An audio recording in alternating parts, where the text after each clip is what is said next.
داتا صاحب علیہ رحمہ آپ نے وہاں جس طرف کھجوریں ہیں نا کھجوریں، وہاں ایک انگریز کی قبر ہے.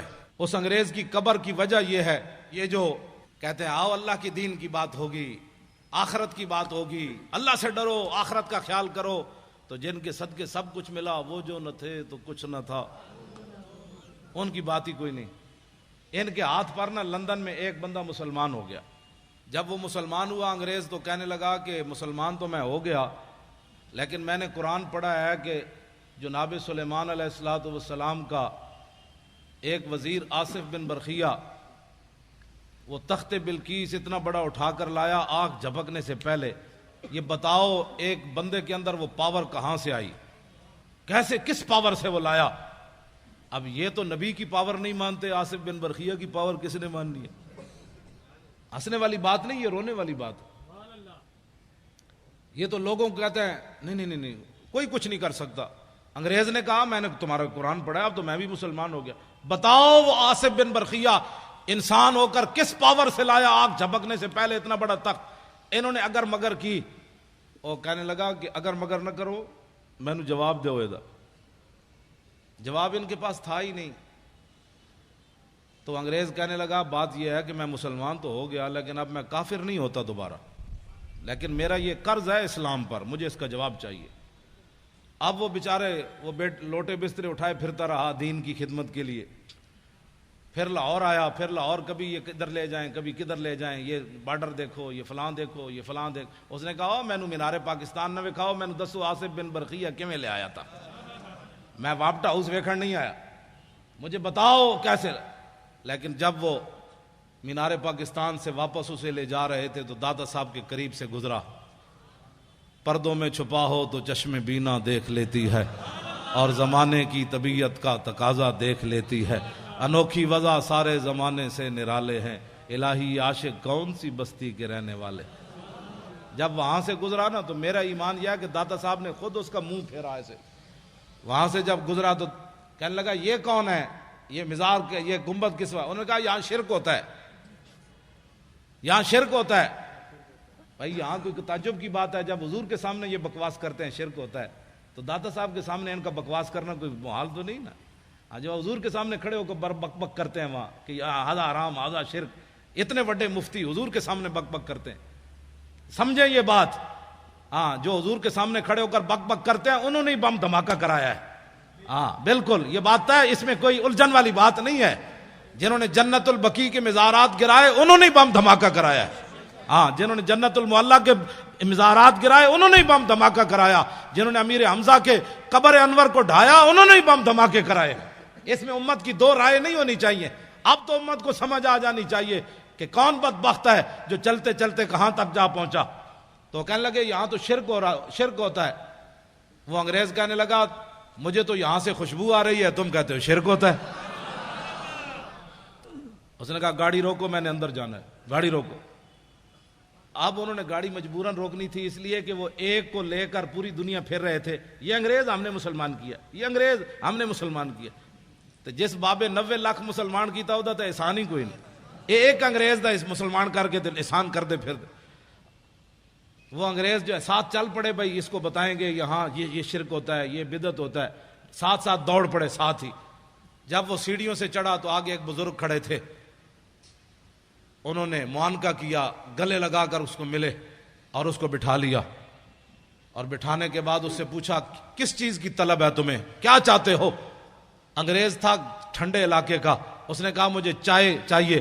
انہوں نے ایسے ہاتھ کیا، چائے کی پیالی اس کے ہاتھ میں. اب وہ انگریز نے جب چائے کی پیالی دیکھی تو بے ہوش ہو کر گر پڑا. جب ہوش آیا تو وہ کہنے لگے کیا ہوا تمہیں؟ وہ کہنے لگا وہ بابا جی کدھر گئے؟ اس نے کہا چھوڑو بابا جی، تمہیں کیا ہوا؟ اس نے کہا کمینو، سوال میں نے تجھ سے کیا تھا، تم سے کیا تھا کہ بتاؤ تخت بلقیس ایسے کیسے آیا؟ تو یہ پیالی دیکھی ہے؟ نے کہا ہاں. اس نے کہا یہ پاکستان کی نہیں ہے، ہندوستان کی نہیں، افغانستان کی نہیں، لندن میرے گھر کی پیالی ہے. یہ لندن میرے گھر کی پیالی ہے. میں نے سوال کیا تھا، اسلام پر میرا قرض تھا سوال کہ یہ تخت بلقیس کیسے آیا. تو بابا جی نے میرے لندن سے پیالی ایسے پکڑا کر فرمایا کہ جیسے میں نے پیالی پکڑائی تب تخت بلقیس ایسے آیا. اور کیسے آیا؟ اس نے کہا جاؤ تم زندے ہو کر جواب نہ دے سکے، صاحب مزار نے مجھے جواب دے دیا، جاؤ اب کبھی گئے تو اس انگریز کی قبر پر ضرور دیکھنا ہے۔ پھر ساری زندگی داتا صاحب جھاڑو دیتا رہا، کہنے لگا میرا ایمان تو اس بابے نے بچایا۔ کل آپ نے بھی پڑھی، کس نے آیت پڑھی؟ انہوں نے پڑھی یا ایھا الذین آمنوا اتقوا اللہ وکونوا مع الصادقین، کا معنی یہ ہے ڈی چوک میں آپ کا بیٹھنا بھی کمال ہے، لیکن اس کے ساتھ ہمارے بزرگوں کا بیٹھنا بھی کمال تھا۔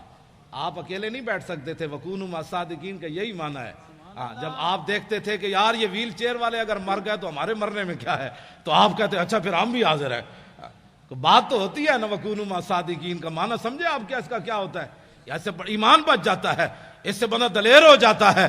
ورنہ اگر ہم بھی وہاں کہتے ویل چیئر جناب، وہ ویل چیئر جب غازی صاحب کا ہم نے جلوس نکالا تھا نا پہلی بار لاہور میں، تو انہوں نے آنسو گیس پھینکے، تو میری شیخ اظہر صاحب گاڑی لائے، بیٹھے بیٹھے استاد صاحب بیٹھے، میں نے کہا استاد صاحب بیٹھ گئے تو غازی کی بات کون کرے گا؟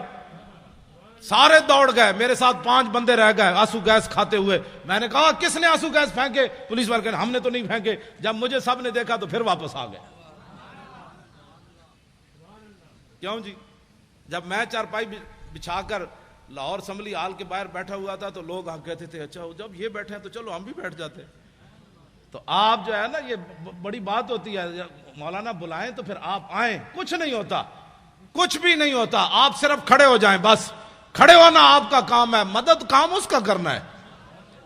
صحابہ کوئی اپنی پاور نال گئے سن بدر وچ، اپنی پاور کے ساتھ گئے تھے، انہاں سمندران جڑے گھوڑے سٹے اپنی پاور نال سٹے، تے خالد بن ولید جڑے انج بندے نو کٹ دیندے سن اپنی پاور نال۔ یہ اسلام کی پاور ہے، جب آپ اسلام کی پاور کو مانیں گے نا تو پاکستان میں نظام مصطفیٰ آ جائے گا، نظام مصطفیٰ آ جانا ہے انشاءاللہ۔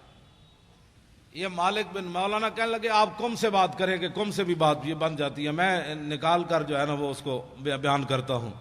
حضرت خالد بن ولید رضی اللہ تعالیٰ عنہ مالک بن نویرہ نو قتل کر دیتا آپ نے۔ مالک بن نویرہ نے جب قتل کیا نا تو یہ بات چلتے چلتے مدینہ منورہ میں آ گئی کہ خالد بن ولید نے ایک مسلمان کو قتل کر دیا، اور اتنا دباؤ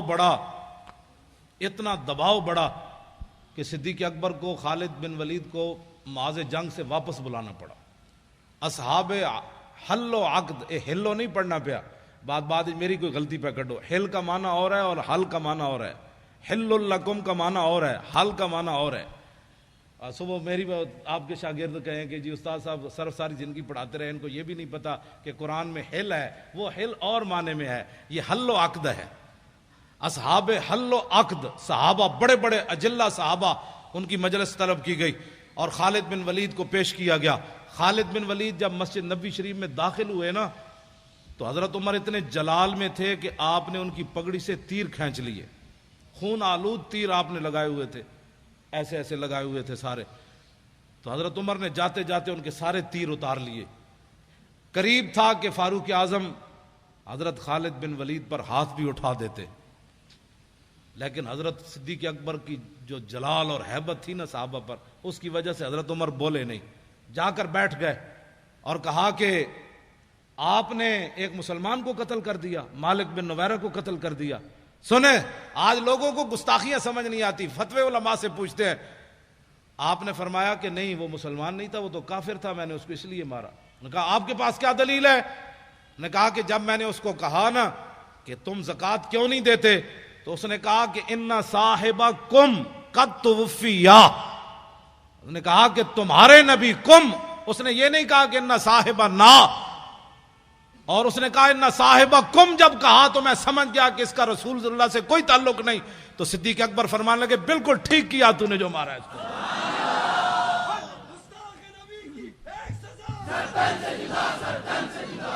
یہاں تو کم سے بھی بات بن جاتی ہے، کیوں جی نا اور کم، ہاں فرمایا اس نے کم کہا، سیدنا صدیق اکبر نے کہا بالکل ٹھیک، اصحاب حل و عقد نے کہا بالکل ٹھیک، فاروق اعظم نے کہا بالکل ٹھیک، کسی نے بھی نہیں کہا۔